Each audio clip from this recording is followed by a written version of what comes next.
What's going on, everybody? It is no, June. Yeah, this would be the May pickups 2020.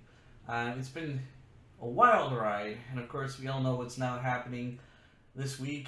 Just when you thought things were going to start loosening up and they were starting to lift restrictions on restaurants and stores, and it just seems to get worse.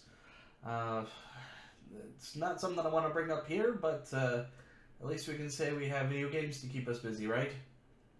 So it's actually been a decent month for games. Some nice surprises, and we're going to jump into that right now. First up, we have what most people, I think, last month got.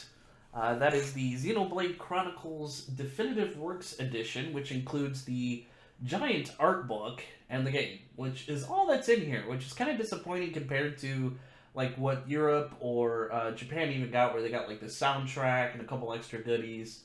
No, they just gave us this big old art book and the game.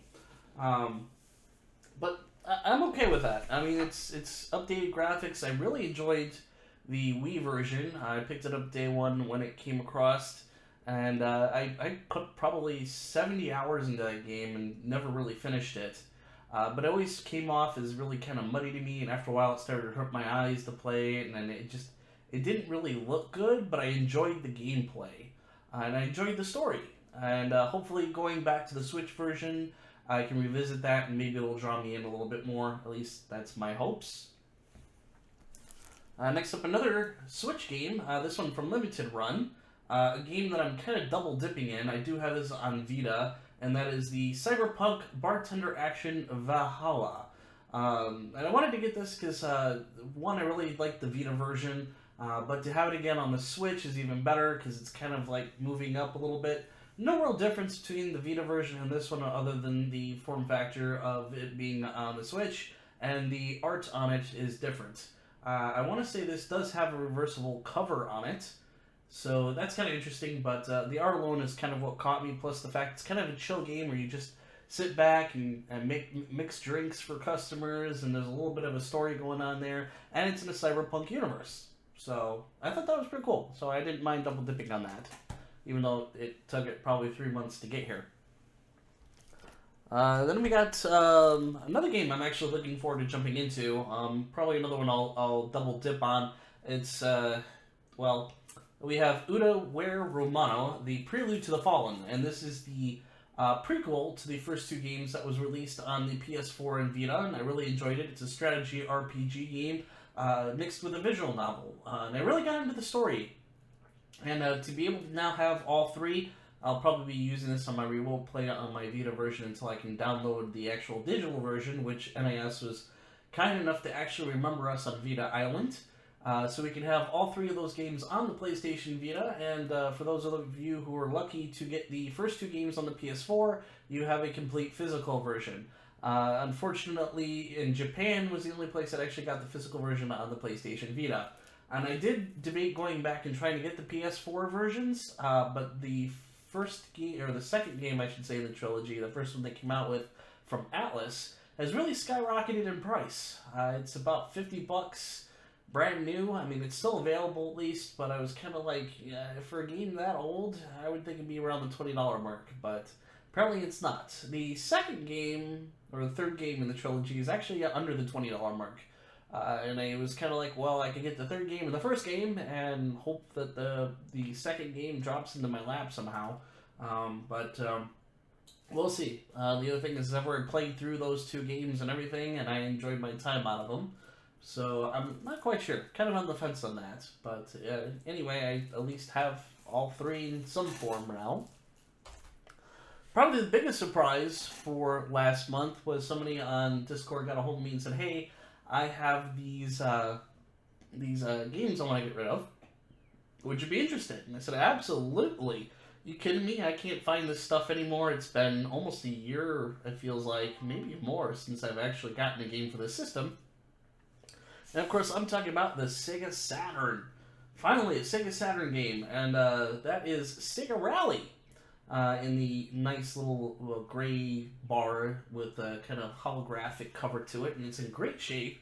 The guy did a great job packaging this up and sending it to me and gave me a really great deal on it.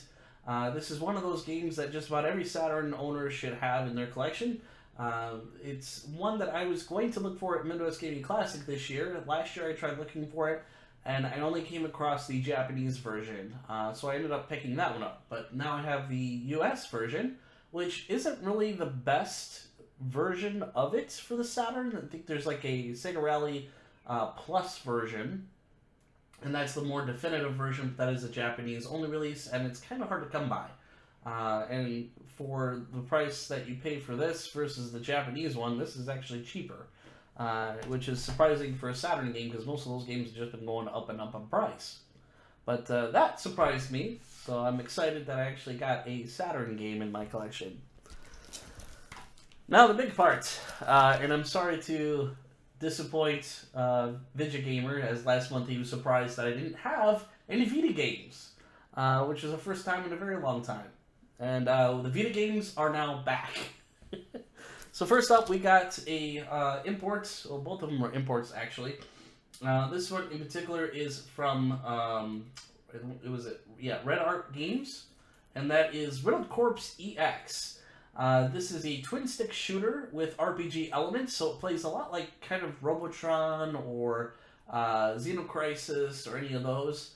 I have played this a little bit. I got the digital version. It went on sale for like $5, and I grabbed it just to try it out.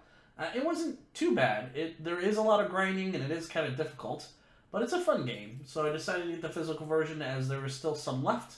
This is limited to only 3,000 copies worldwide. So I thought I'd get it, even though it is part of the Peggy series and not necessarily the North American set that I'm going for, but it's an extra one, which is kind of nice. Not too much. It is in English. Well, no, it's not in English on the back side. But it does show you some pretty little pictures of what kind of the game fields look like. Another physical game. Speaking of physical, another interesting one. This is actually an exclusive on the Vita in Japan. And this is part of the series. For whatever reason, we ended up skipping over. We did get it on the PS3 here. That is Hatsune Miku Project Diva F. On the Vita, we got F Second and X. But the PS3 did get this version, as well as the other two. So it's kind of strange, I thought. But now we have... or at least I should say I have all three now for the PlayStation Vita. So I have F, F Second, and X. The later two being released here in North America. So I managed to find this online for a decent price. Came in this nice little cool slip case thing. So excited to have that, even though there's not much of a difference between this one and F Second, aside from a couple songs here and there, but it plays exactly the same as all the other games. But I'm a sucker for these Hatsune Miku rhythm games because some of the music's not bad. And some extra goodies that aren't really games per se, but are game related. Sega has been doing on their shop this limited pin set, where if you buy 6 of them throughout the year, you get a free one at the end, which is like a limited edition, but only if you buy the 6. This is the first one I ended up purchasing. I have another one that's on the way. We'll see that one probably next month. But I had to jump this. The first 2 that they had, I wasn't very excited about. They had like a little Chow character, and then they had the Sonic the Movie pin, which the third one was a Puyo Puyo, stack of Puyo Puyos. And then they had this one, which is more up my alley, and that is for Crazy Taxi, for the Dreamcast, of course. So I thought that was really cool, because you don't see a whole lot of Crazy Taxi stuff anymore. So I felt, even though these are a little pricey for what they are and the size of them, this is only about a 2-inch pin. It's just nothing really on the backside, not even a card with it. I just thought it was kind of cool. So that could go with my little Crazy Taxi collection, I guess. Not that I really have much for it, but that was the reason that kind of took me to purchase that, because I thought it was kind of neat.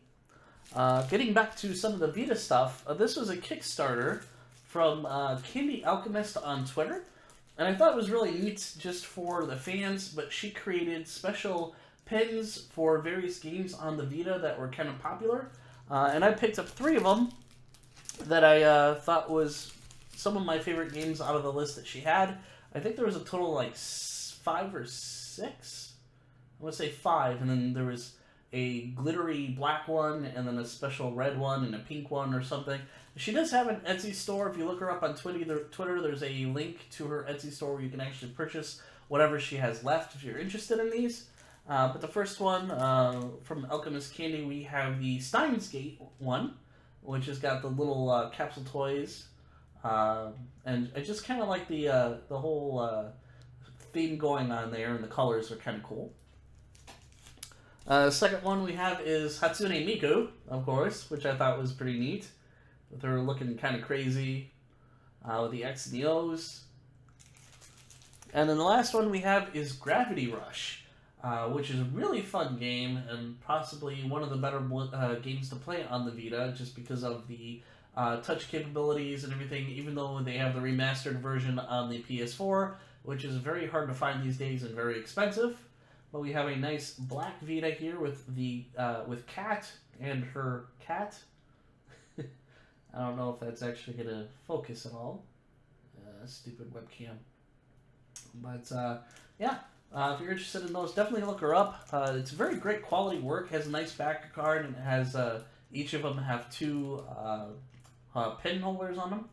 So that's kind of cool for a little collection to go up with some of my Vita stuff. And that about wraps it up. I mean, not a whole lot, but some interesting things that I hope to jump into soon. I did finish Final Fantasy VII. Really enjoyed my time with that game. That's probably the only game I've actually completed this year so far. Well, no, take that back. Persona 5 Royal I did finish too.